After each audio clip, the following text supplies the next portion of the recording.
Assalamu alaikum everyone. My name is Fraz Ahmed and I am a CSS 2021 qualifier and I welcome you all to NS Competitive Hub. तो बच्चों हम continue कर रहे थे political science की series को। हमने देखा कि सॉवरेनिटी क्या होती है, उसकी टाइप्स, उसकी थ्योरीज क्या होती हैं, कैरेक्टरिस्टिक्स क्या होती हैं। उसके बाद हमने देखा कि हमारे पास जो लिबर्टी है वो क्या होती है, जो major two poles of the political science, उसमें हम कैसे बैलेंस कर सकते हैं। आज हमारा तीसरा और बहुत ही फंडामेंटल कॉन्सेप्ट है व्हाट इज़ लॉ। हम अक्सर सुनते हैं अपनी सोसाइटी के अंदर भी कि कानून लॉ होना चाहिए, रूल ऑफ लॉ होना चाहिए, इक्वलिटी होनी चाहिए। लेकिन इससे हम क्या मकसद लेते हैं, लॉ कब से ओरिजिनेट हुआ, उसकी क्या कनोटेशंस हैं, कैसे वो इंटेनमेंट ट्रेन करता है हमारी सोसाइटी को, ये चीज़ें समझना बहुत ज़रूरी है। और पॉलिटिकल साइंस के अंदर लॉ का क्या बहुत ही इन्फ्लुएंशियल रोल है, क्या थ्योरेटिकल पर्सपेक्टिव हमारे पास हैं, क्या कैरेक्टरिस्टिक्स हमारे पास हैं, कौन सी टाइप्स हैं लॉ की। तो ये आज हम बड़ी ही डिटेल के अंदर इस लेक्चर के अंदर कवर अप करेंगे। तो सबसे पहले बच्चों हम देखते हैं कि व्हाट इज लॉ। लॉ जो है बच्चों एक जर्मन वर्ड से निकला है जिसका मतलब है लैग। लैग क्यों, लैग का मतलब होता है कि पीछे रहना है। और यहाँ पर हम जो कॉनोटेशन ले रहे हैं वो ले रहे हैं फिक्स्ड की, कि कोई चीज़ फिक्स कर दी है, इट इज़ नाउ अनचेंजेबल, हम उसको चेंज नहीं कर सकते। तो ये लैग का मतलब है। लैग किस जुबान का लफ्ज़ है, जर्मन का, और जर्मन से वो ट्रांसलेट होकर जब इंग्लिश में आया तो वो लॉ बन गया। और लॉ का मतलब भी अब हम करते हैं कि अनरिस्ट्रिक्टेड, अनस्टॉपेबल, फिक्स्ड, मतलब जो तब्दील नहीं किया जा सकता। लॉ की बच्चों जब हम कॉनोटेशंस देखते हैं तो हम दो कॉनोटेशंस के अंदर लॉ को जो है टेकअप करते हैं। एक है फिजिकल साइंसेस कॉनोटेशन और एक है social sciences connotation. Physical sciences मतलब फिजिक्स। फिजिक्स के अंदर जब हम बच्चों लॉ को देखते हैं तो फिजिक्स के अंदर लॉ जो है वो फिक्स हो जाता है। मतलब जैसे हमारे पास लॉज ऑफ मोशन है, न्यूटन्स के लॉज हैं, several other laws are there in physics, तो वो क्या है, वो फिक्स कर दिए गए हैं। लेकिन जब हम इसको सोशल साइंसेज, मतलब सोशल साइंसेज कौन से, साइकोलॉजी, सोशियोलॉजी, क्रिमिनोलॉजी, ये सारी जितनी भी जेंडर स्टडीज हमारी सोशल साइंसेज है, तो वहां पे क्या है, हम वहां पे देखते हैं कि हमने किस चीज को फिक्स करना है। फिक्स करना है हमने, कंट्रोल करना है हमने किस चीज को, लोगों के ऑर्थोडॉक्स बिहेवियर को, लोगों के वायलेंट बिहेवियर को, लोगों के जो है वो डिस्टर्बिंग बिहेवियर को। तो सोशल साइंसेज के अंदर हम जब लॉ देखते हैं तो ये लॉ का मतलब हो जाता है, उसकी कॉनोटेशंस आती हैं कि हमने लोगों का जो ऑर्थोडॉक्स बिहेवियर है उसको फिक्स करना है, उसको कंट्रोल करना है। तो पॉलिटिकल साइंस भी क्योंकि सोशल साइंसेज है तो यहाँ पे भी लॉ का मतलब क्या हो जाएगा, to control the orthodox behaviour of society. तो बच्चों इसके बाद अगर हम आगे चलें तो हम देखते हैं कि लॉ जो है वो क्या होता है। Law is the ultimate, it is the supreme authority of the state. State की जो है ये सुप्रीम अथॉरिटी होती है। इन लॉ जो है वो एम्बॉडी करता है विल ऑफ द स्टेट को, कि हमने जब सोवरेनिटी पढ़ा कि सोवरेनिटी उसकी मर्जी होती है, तो उस मर्जी को वो किस तरीके से इम्प्लीमेंट करती है अपने सिटीजन्स के ऊपर, वो इम्प्लीमेंट करती है through the faculty of law. Law के थ्रू आपका सॉवरन जो है अपनी जो डिजायर है, अपनी जो विल है उसको इम्प्लीमेंट करता है। तो law is the will of the state. Law जो है स्टेट की विल है। और यहाँ पे कंडीशंस होती हैं लिबर्टी की, क्योंकि लॉ जो है लिबर्टी की कंडीशंस बनाता है, आपको बताता है कि इसको आपने ओबे करना है तो बाय लॉ आपको लिबर्टी होगी, या बाय लॉ ही आपकी जो लिबर्टी है उसको रिस्ट्रिक्ट किया जाएगा। तो ये जो है डिफरेंट कॉनोटेशंस है लॉ की, क्योंकि it is another ingredient to keep a balance between the sovereignty and liberty. तो हम एक डेफिनेशन में आपको पढ़ के सुना देता हूँ, बाकी आप नोट्स में जो है बाकी डेफिनेशंस आपको मिल जाएंगी। तो सिंपल सी जो एक डेफिनेशन है वो आपको बता देता हूँ कि system of rights and obligation which the state एनफोर्सेस। ठीक है, ये आपकी टी.एच. ग्रीन ने हमें सिंपल सी डेफिनेशन दी है। The system of rights and obligation, obligation क्या ले, ड्यूटीज क्या ले, system of rights and obligation which the state एनफोर्सेस, जो एक स्टेट जो है एनफोर्स करती है उसको हम लॉ कह देते हैं। मतलब वो चीज जिसके थ्रू आपको बताया जाए कि आपके राइट्स क्या हैं, या वो चीज जिसके थ्रू आपको बताया जाए कि आपकी ड्यूटीज क्या हैं। इन दोनों में से कोई भी चीज अगर आपको किसी चीज के थ्रू बताई जा रही है तो वो जिस चीज के थ्रू बताई जा रही है उसको हम बच्चों लॉ कहते हैं। ठीक है, टी.एच. ग्रीन की सिंपल सी डेफिनेशन है। बाकी जो नोट्स हैं उसके अंदर आपको बाकी डेफिनेशन मिल जाएंगी। जो मजहरुल हक साहब की बुक है उसके अंदर आप देखेंगे, वहां से भी आपको मल्टीपल डेफिनेशन मिल जाएंगी। तो वहां से भी आपकी कॉन्सेप्ट क्लियरेंस हो जाए। अगर कोई नहीं हो रही तो यू कैन इनबॉक्स में, I will help you in decoding those definitions. तो उसके बाद बच्चों देखते हैं कि what are the characteristics of law. Law की खसूसियात क्या होती है। ठीक है, तो सबसे पहले हम बात करते हैं कि इट्स द यूनिवर्सैलिटी। लॉ के अंदर यूनिवर्सैलिटी होनी चाहिए। यूनिवर्सैलिटी का क्या मतलब है बच्चों, कि हमारा जो लॉ है वो अगर हम स्टेट लॉ बना रहे हैं, एक मुल्क के लिए लॉ बना रहे हैं, तो वो एक मुल्क के जितने भी सिटीजन्स हैं सबके लिए इक्वल होना चाहिए। किसी को भी हम ये इजाजत न दें कि उस लॉ को वायलेट करे। तो हमारे पास क्या होना चाहिए, रूल ऑफ लॉ होना चाहिए। हर किसी के लिए लॉ जो हर किसी के लिए रूल ऑफ लॉ है वो बराबर होना चाहिए। किसी को ये इजाज़त नहीं होनी चाहिए कि वो उस लॉ को एस्केप कर सके या उसको वायलेट कर सके। This is universality. उसके बाद हम बात करते हैं यूनिफॉर्मिटी। यूनिफॉर्मिटी के अंदर हम बात करते हैं कि आपकी जो लॉ है वो आपको बताता है कि आपने कौन कौन से काम करने हैं और कौन कौन से काम नहीं करने, डूज एंड डोंट्स। तो आपके जो लॉ है वो when it become uniform it tells you what are the dos you are obliged to do and what are the don'ts you are not allowed to do that are prohibited in the state. इस तरह हम simple से example दे देता हूँ कि हमारे यहाँ जब रेड लाइट होती है तो वहां पे आपने अपनी गाड़ी को जो है ब्रेक लगानी होती है, रोकना होता है। तो वो बता दिया गया है यू आर क्या आपने नहीं करना, क्या नहीं करना कि जब रेड लाइट ऑन हो तो आपने सड़क क्रॉस नहीं करनी, बाइक रोक लेनी। This is uniformity. उसके बाद हम बात करते हैं एक्सटर्नैलिटी। एक्सटर्नैलिटी की जब हम बात करते हैं बच्चों तो हम देखते हैं कि जब तक लॉ जो है वो आपके एक्सटर्नल कैरेक्टरिस्टिक्स, एक्सटर्नल डूइंग्स के ऊपर जो है इंप्लीमेंट होता है। मतलब क्या कि मैं एक बंदे को जो है कोई नुकसान पहुंचाने का सोच रहा हूं अभी, अब वो जो आइडिया है दैट इज इंटरनल इन मी, वो मेरे अंदर है, मैंने अभी कोई एक्ट तो परफॉर्म नहीं किया। जब मैं एक्ट परफॉर्म करूंगा, उसको एक्सटर्नल करूंगा उस नेगेटिव आइडिया को, और किसी के हक को मैं नुकसान पहुंचाऊंगा, किसी की जात को नुकसान पहुंचाऊंगा, वो चाहे किसी भी फॉर्म में हो, और मैं लॉ ब्रेक करूंगा, तब जो है लॉ मेरे ऊपर इंप्लीमेंट होगा एक्सटर्नैलिटी के ऊपर। जब मैं किसी आइडिया को एक्सटर्नली इंप्लीमेंट करूंगा तब लॉ मेरे ऊपर इंप्लीमेंट होगा, इंटरनली नहीं। जब तक मैं आइडिया को अपने जहन में लेकर घूम रहा हूँ, मैंने चोरी करनी है, डकैती करनी है, मर्डर करना है, whatever the law I am there to break, I want to break, जब तक वो मेरे ब्रेन के अंदर है, लॉ मेरे ऊपर इंप्लीमेंट नहीं होगा, वो मुझे कोई किसी किस्म की जो है रिस्ट्रिक्शन मेरे ऊपर कॉज नहीं कर सकता। जब मैं आइडिया को एक्सटर्नलाइज कर दूंगा, उसको इंप्लीमेंट कर दूंगा, तब किसी को वाकई ही फिजिकली कोई नुकसान पहुंचाऊंगा, कोई मेंटल टॉर्चर करूंगा किसी को, तब वो जाकर मैं लॉ को ब्रेक करूं। तो लॉ की एक खसूसियत है कि जब तक आप एक्सटर्नलाइज नहीं करते तब तक वो आपके ऊपर इंप्लीमेंट नहीं होता। फिर हम बात करते हैं सेक्शन की। सेक्शन क्या होती है? आपकी पनिशमेंट। के लॉ के लिए जरूरी है कि उसकी कोई पनिशमेंट भी हो, कि अगर जब उस लॉ को ब्रेक किया जाए, उसको वायलेट किया जाए, there should be some punishment for that violation of the law. उसके बाद आपकी जनाबे वाला हम देखते हैं कि what are the content. Content के अंदर, लॉ के अंदर हम क्या बताते हैं कि what to do and what not to do. आपके पास राइट्स और ड्यूटीज कौन सी हैं और कौन सी ऑब्लिगेशन जो है सिटीजन ऑफ द स्टेट आपने करनी है। Like there are the duty of keeping the your environment clean, आपने नुकसान नहीं पहुंचाना किसी को, आपने किसी दूसरे बंदे के फंडामेंटल राइट्स को वायलेट नहीं करना। इन सब चीज़ों की जब हम बात करते हैं, दिस इज द कंटेंट। एक लॉ का यही कंटेंट होता है जब आपको बताया जाता है कि बीइंग अ पाकिस्तानी आपकी क्या ड्यूटीज़ हैं और बीइंग अ पाकिस्तानी आपको कौन कौन से जो फंडामेंटल राइट्स हैं आपको प्रोवाइड किए जाएंगे। तो these are the basic fundamental characteristics of law. Law की ये खसूसियात हैं। तो उसके बाद हम आगे जब मूव करते हैं तो हम देखते हैं कि what are the schools of jurisprudence.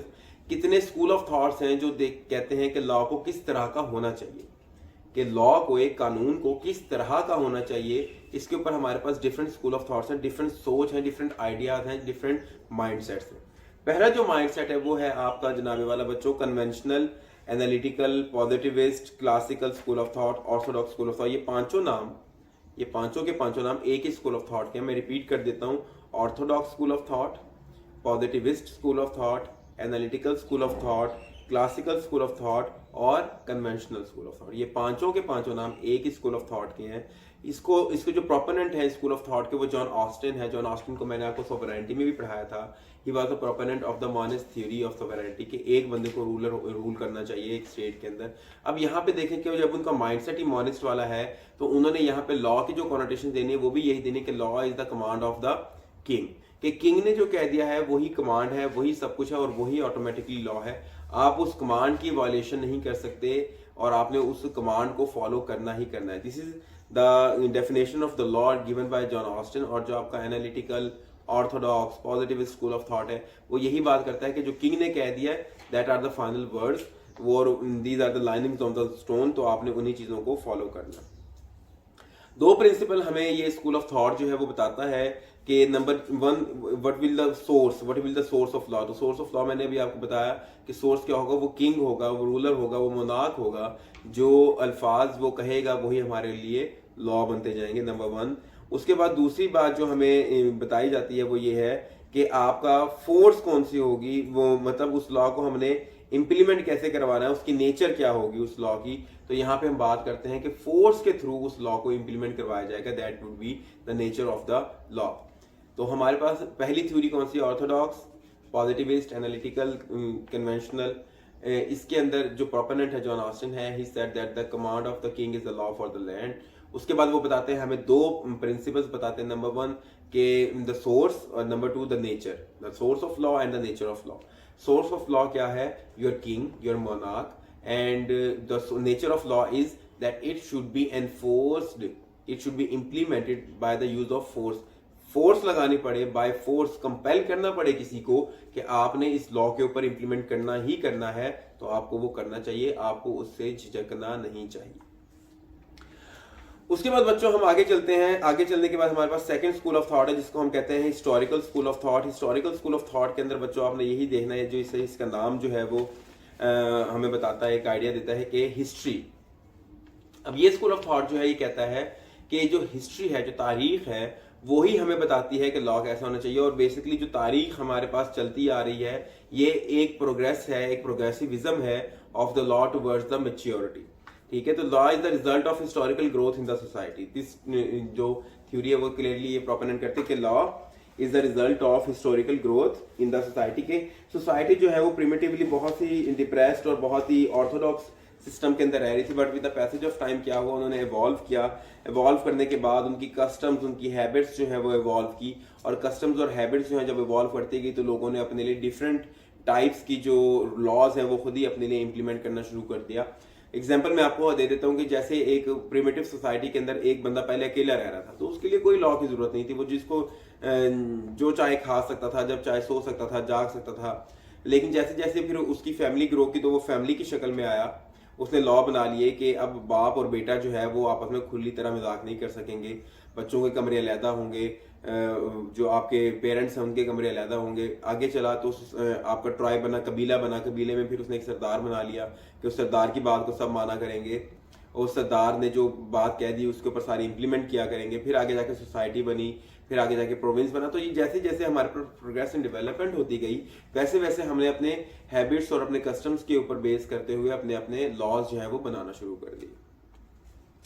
इसके अंदर बच्चों हम बात करते हैं कि जो आपकी लेजिस्लेशन है उसका जो सोर्स है वो आपकी कस्टम्स होती हैं, ट्रेडिशंस होती हैं, आपका पॉपुलर कंसेंट होता है, मतलब जो आपकी नॉर्म्स बन रही होते हैं। जिस तरीके से मैं कहता हूँ कि अब पाकिस्तान के अंदर जो है बहुत ही ज़्यादा एक कस्टम प्रिवेल कर रही है जिसको हम कहते हैं जहेज़ की। तो आने वाले वक्त के अंदर अगर हम उसको, हमारी सोसाइटी डिमांड करती है कि ये हमारी कस्टम, इसके ऊपर लॉ बना दिया जाए, और हम कह देते हैं कि कस्टम जो है दैट इज एसेंशियल, तो ये क्या बन जाएगा, लॉ बन जाएगा। इसका सोर्स क्या हुआ, कस्टम से हुआ। अदर वे अराउंड भी हो सकता है कि हम अगर सोसाइटी, हमारा नैरेटिव ये बन जाए कि जहेज जो है वो इस्लाम में जायज़ नहीं है और हम एज अ सोसाइटी नहीं देना चाहते या लेना चाहते जहेज को, तो फिर अभी हम क्या करेंगे, एक पब्लिक ओपिनियन जो है, एक वॉइस ऑफ द पीपल जो है वो हमारे अवानों तक जाएगी, और अवान जो है इसके ऊपर लॉ बनाएगी, जो कि किसके ऊपर बेस कर रहा है, वो लॉ का सोर्स क्या, हमारी हैबिट्स, हमारी कस्टम्स, जो हमने कहा था कि भाईजान हम जहेज नहीं देंगे। तो ये सारे डिफरेंट चीज़ों से जो है चले जा सकते हैं। और यहाँ पे हमें बात करते हैं कि लॉ जो है according to historical school of thought, वो कहता है कि फोर्सेस और इन्फ्लुएंस, कि आप कौन कौन सी फोर्स यूज कर रहे हो और कौन कौन सी इन्फ्लुएंसेस, कौन कौन सी ऐसी चीजें जो इन्फ्लुएंस कर रही हैं उस फोर्स को, इन दोनों का जो प्रोडक्ट है, इन दोनों को जब आप आपस में मल्टीप्लाई करोगे तो हमारे पास क्या बन जाएगा, लॉ बन जाएगा। तो स्टेट जो है डजंट क्रिएट लॉ, स्टेट का काम लॉ बनाना नहीं होता। ये सिर्फ और सिर्फ क्या होती है, एक मीडियम है जिसके थ्रू हम पब्लिक जो है, हमारी सोसाइटी जो है वो अपनी वॉइस उन तक पहुंचाती है, और वो उस वॉइस को ट्रांसलेट करके हमारे लिए लॉ बना देते हैं। तो स्टेट जो है वो लॉ नहीं बनाती, लॉ बनाने की अथॉरिटी अल्टीमेटली लोगों के पास है। स्टेट सिर्फ वो एक मीडियम है जो कि as a responsible player act करता है कि हाँ भाई मैं इन लोगों की डिमांड्स को ट्रांसलेट कर कर और मैं इनको डिसीजंस के अंदर, पॉलिसीज के अंदर या लॉज के अंदर ट्रांसलेट कर दूं। ठीक हो गया। अब यहाँ पे जो हमारे पास इस टाइम जो हिस्टोरिकल जो स्कूल ऑफ थॉट है उसके ऊपर क्रिटिसिज्म जो चल रही है वो यही है कि हमारे पास कहीं भी एविडेंट नहीं है हिस्टोरिकली कि हिस्टोरिकल स्कूल ऑफ थॉट के ऊपर कभी इंप्लीमेंट हुआ हो, उसी बेस के ऊपर कोई स्टेट जो है वो हमारे पास इमर्ज आउट हुई भी हो। और जो हमारे पास इस वक्त जो स्टेट्स हैं जो कि हिस्टोरिकल स्कूल ऑफ थॉट के ऊपर वर्क कर रही हैं वो है आपकी यूके, क्योंकि यूके कहता है कि हमारा जितना भी लॉ है वो रिटन फॉर्म के अंदर नहीं है, हमारा कॉन्स्टिट्यूशन रिटन फॉर्म में नहीं है, हम कन्वेंशंस के ऊपर चल रहे हैं। और कन्वेंशंस बेसिकली क्या है, वही हिस्ट्री के अंदर जो हमारे लॉज जो है with the passage of time formulate होते रहे। तो यूके जो है उसके ऊपर चल रहा है। इसके बाद जो जर्मनी है, सॉवरन जर्मनी, उसकी थोड़ी सी जो आइडियोलॉजी है वो आपके हिस्टोरिकल स्कूल ऑफ थॉट के साथ मिलती है कि वो लॉ बनाना पसंद करते हैं जो हिस्ट्री में उनके लिए रिजल्टेटिव जो है वो साबित हो चुके हो। तो ये दूसरा स्कूल ऑफ थॉट था बच्चों। तीसरा स्कूल ऑफ थॉट है हमारा सोशियोलॉजिकल स्कूल ऑफ थॉट। अब सोशियोलॉजिकल स्कूल ऑफ थॉट का जो लफ्ज है वो सोसाइटी से ओरिजिनेट हो रहा है, और सोशियोलॉजी का मतलब है कि सोसाइटी के अंदर अब आपने क्या करना है कि जो सोवरेनिटी का कॉन्सेप्ट था उसमें हमने पढ़ा था कि पॉपुलर सोवरेनिटी, और पॉपुलर सोवरेनिटी किस चीज के ऊपर बेस करेगी, हमारी कस्टम्स ट्रेडिशंस के ऊपर। तो सोशियोलॉजिकल स्कूल ये कहता है कि आपकी सोसाइटी के अंदर कस्टम्स, नॉर्म्स, ट्रेडिशंस जो हैं वो with the passage of time change हो रही होती हैं, और इन्हीं की बेस के ऊपर जब आप अपना लॉ बनाते हो तो वो आपका जो सोसाइटी है उसको रिप्रेजेंट करता है, और इसी को हम कहते हैं law based on the sociological school of thought. In short what, कि आपकी society is responsible for the making of the law, simple is that. इसके अंदर भी हमारे पास 3 फिलोसफर हैं जिन्होंने इसको हाईलाइट किया, इसको एक्सप्लेन किया, प्रोमिनेंट किया। एक हमारे पास है डुगॉइड, दूसरा है आपका क्रैब, और तीसरा है आपका लास्की। इन तीनों ने जो है माइनर चेंजेस कॉन्सेप्ट के अंदर जो चेंजेस हैं या माइनर डिफरेंसेस हैं उनके कॉन्सेप्ट में, उनकी बेस के ऊपर हमें लार्जली जो है वो लॉ की डेफिनेशन और उसके कैरेक्टरिस्टिक्स बताए हैं। तो आपके जो डिगॉइड है वो टोटली ये कहते हैं कि जनाबे वाला आपका मैन जो है वो एक सोसाइटी में रहता है, man lives in a society, और सोसाइटी में रहने के लिए कुछ असूल, कुछ रेगुलेशंस होते हैं, कुछ रूल्स होते हैं। तो हमने उन रूल्स, रेगुलेशन, उन लॉज को जो है खुद ही फॉर्मुलेट करना है, क्योंकि हम जानते हैं कि हमारी बेहतरी क्या है, हम जानते हैं एज ए सोसाइटी हमें किन लॉज की जरूरत है, हम जानते हैं एज ए सोसाइटी हमें किन चीज़ों की जरूरत है। तो जब हम इन चीज़ों के ऊपर इंप्लीमेंट करेंगे तो सोसाइटी से ही आपके लॉज जो है वो ओरिजिनेट होंगे, और सोसाइटी से ही लॉज बनने के बाद वो क्या बनेंगे, हमारे नेशन के लॉ बनेंगे। और यहाँ पे सोसाइटी की ही जिम्मेदारी है कि वो बताए कि किन चीज़ों के ऊपर आपने सैंक्शंस लगानी है, किस तरीके की सैंक्शंस लगानी है, क्या करनी है। इसकी एक बहुत ही मेजर एग्जांपल मैं आपको देता हूँ। फरिश्ता जो एक्ट आया है हमारे पास, वो एक क्लियर कट हमने जो है फॉर्मुलेट किया on the ground of paedophilia. हमारे पास पीडोफाइल केसेस आने लगे, बच्चों को ज्यादती करने के बाद उनको कत्ल करना शुरू कर दिया। तो एक पब्लिक वॉइस आई कि हमें these are not the traditions of a Pakistani society, हमें इसके खिलाफ क्या चाहिए, सजा चाहिए, लॉ चाहिए। तो आपके ईवान ने फौरन ही जो है दैट इज द लॉ जो सबसे कम ड्यूरेशन के अंदर पास हुआ, फरिश्ता जो एक्ट है। तो उसके अंदर हमने बता दें कि अगर आप कोई बंदा इस तरह के मामले के अंदर अरेस्ट होता है या करता है तो उसको इतने साल सजा होगी, इतना जुर्माना होगा, वो सारा हमने लॉ बना दिया। तो यहाँ पे लॉ का सोर्स क्या था, आपके कस्टम्स, आपके नॉर्म्स, आपके ट्रेडिशन। दूसरी हम बात करते हैं क्रैब की। क्रैब जो है वो माइनर जो डिफरेंस क्रिएट करते हैं, वो कहते हैं कि जनाबे वाला आप जो लॉ बनाते हैं तो सोसाइटी उस लॉ को ओबे करती है। सोसाइटी उस लॉ को क्यों ओबे करते हैं, क्योंकि सोसाइटी जो है वो फेयर ड्रिवन है। आपने अगर एक चीज को इंप्लीमेंट करवाना है इन द सोसाइटी तो you have to create a fear of that thing in the society. जब आप फेयर क्रिएट करेंगे तो उस फेयर की बेस के ऊपर आपने सजा देनी है। जब पनिशमेंट्स होंगी तो आपके सोसाइटी की ये नेचर है कि वो डर के मारे जो है आपको ओबे करे, क्योंकि आप लॉयल्टी जो है वो आप जो ओबीडियंस है एक सोसाइटी के अंदर 2 तरीकों से लेकर आ सकते हैं। नंबर 1 योर लॉयल्टी, की कौम आपके साथ लॉयल हो तो वो आपकी बात मानेगी, आपको ओबे करेगी। नंबर 2 फियर, आप उनको इतना डरा दें कि वो आपकी बात मानने पर राजी हो जाए। ये 2 तरीके होते हैं एक सोसाइटी के अंदर ओबीडियंस क्रिएट करने के। तो यहाँ पे जो क्रैब है वो आपको कहते हैं ही इज द प्रोपोनेंट कि you should use force, punishment, डराना है आपने लोगों को ताकि उस डर के मारे वो क्या करे, लॉ की ओबीडियंस करे, लॉ को वायलेट ना करे। तीसरा जो हमारे पास कॉन्सेप्ट है बच्चों वो लास्की का है। लास्की जो है वो कहता है कि जो आपका सोर्स है लॉ का that is the consenting minds, मतलब लोग जो है वो इकट्ठे होते हैं, लोग एक दूसरे के साथ कॉन्सेंट करते हैं, एक दूसरे के साथ मशवरा करते हैं, बातचीत करते हैं और वो देखते हैं कि हमें इस चीज की जरूरत है, तो वो उस चीज को लॉ की फॉर्म के अंदर अपने ओपिनियन बनाते हैं, पब्लिक ओपिनियन बनाते हैं और पब्लिक ओपिनियन को फिर अवानों तक पहुंचाकर उसके ऊपर लॉ बना लेते हैं। ये छोटा सा कॉन्सेप्ट है आपके लास्की का। तो बच्चों अभी तक हमने क्या पढ़ा, हमने देखा कि व्हाट इज लॉ, उसकी डेफिनेशन क्या है, उसकी कितनी कैरेक्टरिस्टिक्स हैं। कैरेक्टरिस्टिक्स के बाद बच्चों हमने देखा कि लॉ जो है उसकी कौन कौन सी थीरीज हैं। थीरीज के बाद बच्चों अब जो नेक्स्ट इंपॉर्टेंट पोर्शन है वो हम पढ़ लेते हैं, what are the types, what are the kinds of laws. Laws की कौन कौन सी काइंड्स जो हैं वो हमारे पास मौजूद हैं इस वक्त। तो ग्राफ भी मैं आपको दिखा देता हूं कि ग्राफ के अंदर आपको विजुअलाइज करना चीजें बड़े आसान हो जाएंगी, क्योंकि सबसे पहले हमारे पास है नेशनल लॉ। नेशनल लॉ, उसके नीचे हमारे पास चलता है, हमारे पास आता है हमारा कॉन्स्टिट्यूशनल लॉ और ऑर्डिनरी लॉ। कॉन्स्टिट्यूशनल लॉ और ऑर्डिनरी लॉ के आगे हमारे पास जो ऑर्डिनरी लॉ के आगे दो टाइप्स बनते हैं हमारे पास, private law and public law. Public law, ये सारी जितनी भी हमारी टाइप्स हैं ये एक दूसरे से ओरिजिनेट होते हैं, इनको मैं वन बाय वन एक्सप्लेन करता जाता हूँ। सबसे पहले हमारा नेशनल लॉ। नेशनल लॉ क्या होता है बच्चों, कि जो हम नेशनल लेवल के ऊपर कोई भी लॉ बना रहे होते हैं जो कि स्टेट बनाती है उसको हम नेशनल लॉ कहते हैं। मतलब हमारी लेजिस्लेटिव अथॉरिटी कौन सी है, हमारी पार्लियामेंट, नेशनल असेंबली और सेनेट। तो नेशनल असेंबली और सेनेट जो भी लॉ बना रही होगी वो पूरी नेशन के ऊपर इंप्लीमेंट होगा और इसलिए उसको हम कहते हैं नेशनल लॉ। ठीक है बच्चों। दूसरा जो हमारा टाइप्स है बच्चों वो है कॉन्स्टिट्यूशनल लॉ की। कॉन्स्टिट्यूशनल लॉ जो है वो लॉ है जो कि कॉन्स्टिट्यूशन बना रहा होता है। मतलब कि हमारे पास एक अथॉरिटी होती है, एक असेंबली होती है जो हम फॉर्मुलेट करते हैं कॉन्स्टिट्यूशन बनाने के लिए, तो वो उसको हम कहते हैं कॉन्स्टिट्यूएंट असेंबली। ठीक है।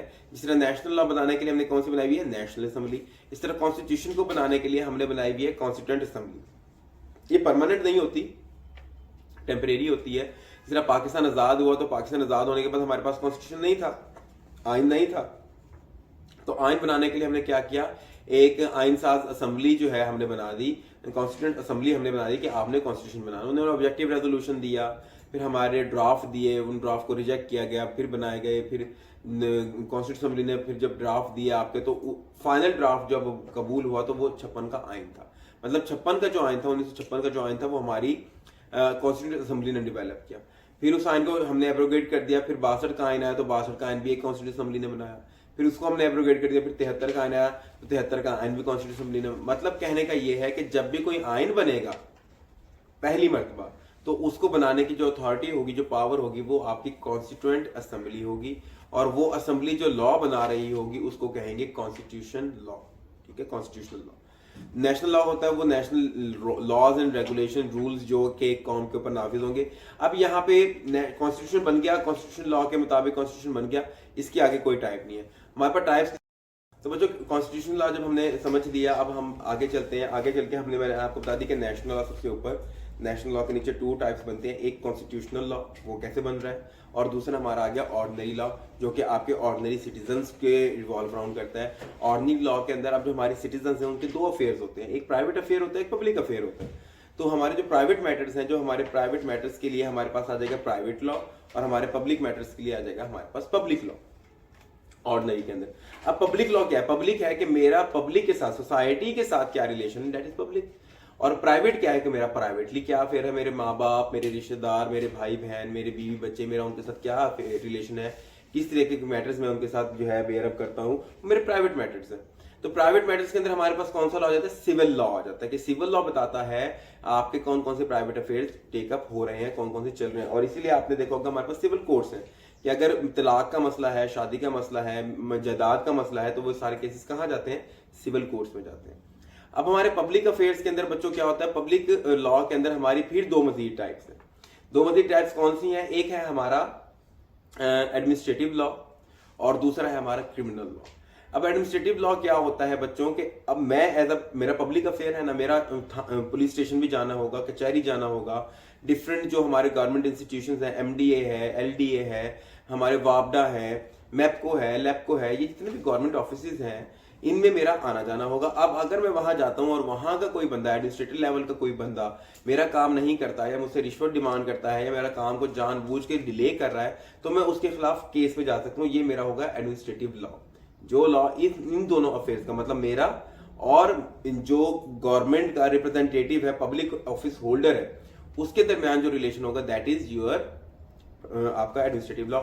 जो हमारा क्रिमिनल लॉ है, अगर कोई सोसाइटी के अंदर बंदा मेरे प्राइवेट मैटर्स के अंदर इंटरफेयर करता है या मेरे फंडामेंटल राइट्स को वायलेट करता है, तो ये सारी क्या चीजें होंगी, these will be my criminal law. ये क्रिमिनल लॉ के अंदर आता है। तो ये बेसिकली बच्चों मेजर टाइप्स हैं हमारे क्राइम की, हमारे लॉ की, सॉरी। तो यहीं पे हम आज का जो लेक्चर है उसको वाइंड अप करते हैं और इंशाल्लाह ताला वी विल मूव टुमारो। इसमें हम पढ़ेंगे कल के हमारे पास जो लॉ है उसके कौन कौन से सोर्सेज हैं, कहाँ से कौन कौन से सोर्सेज से हम लॉ बना सकते हैं। उसके बाद हम पढ़ेंगे बच्चों के हमारे पास ग्रेट सिस्टम ऑफ लॉ कौन कौन से गुजरे दुनिया के अंदर, जो अजीम तरीन हमारे कानून बनाने की सारी डोमेन्स थी, उनको हम पढ़ेंगे। फिर हम नेचुरल लॉ को पढ़ेंगे और थोड़ा सा हम इंटरनेशनल लॉ को पढ़ेंगे, ताकि आपको लॉ की जो डोमेन है वो कंप्लीटली वाइंड अप हो जाए. Then we will move ahead इंशाल्लाह. I hope this was helpful. Thank you so much. This is Fraz Ahmed from NS Competitive Hub. Stay tuned. Take care. Allah Hafiz.